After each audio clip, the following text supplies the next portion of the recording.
హైదరాబాద్ లో వాహన పూజ అనగానే ప్రసిద్ధిగాంచిన టెంపుల్స్ లో మనకి బాగా గుర్తొచ్చేది తాడబండ ఆంజనేయ స్వామి వారు. ప్రధాన దేవాలయము వీరాంజనేయ స్వాముల వారు అయితే చుట్టూ కూడా రాముల వారి మందిరం, సీతా లక్ష్మణ సహిత రాముల వారు ఉంటారు. ఆంజనేయ స్వామి, సువత్సల దేవి చూడండి విగ్రహాలు ఎంత బాగున్నాయో. తర్వాత శివాలయ మందిరం కూడా ఉంటుంది. నవగ్రహాలు కూడా ఇక్కడ ఉంటాయి అన్నమాట. నేనైతే ఇప్పుడు అప్లోడ్ చేస్తున్నాను కానీ ఇది కుతుబ్ షా కాలం నాటి టెంపుల్ ఆటండి. చాలా మహిమగల దేవుడు అనమాట. 108 ప్రదర్శనలు కూడా అందరూ ఇక్కడ బాగా నమ్మి చేస్తారు.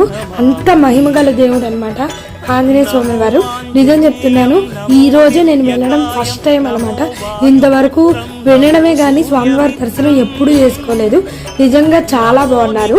ప్రధాన దేవాలయంలో ఆంజనేయ స్వామి వారితో పాటు గణపతి కూడా ఉంటాడండి. ఈ తాడబండ్ వీరాంజనేయ స్వామి వారి టెంపుల్ సికింద్రాబాద్కి దగ్గరలో అయితే ఉంటుంది. జై శ్రీరామ్.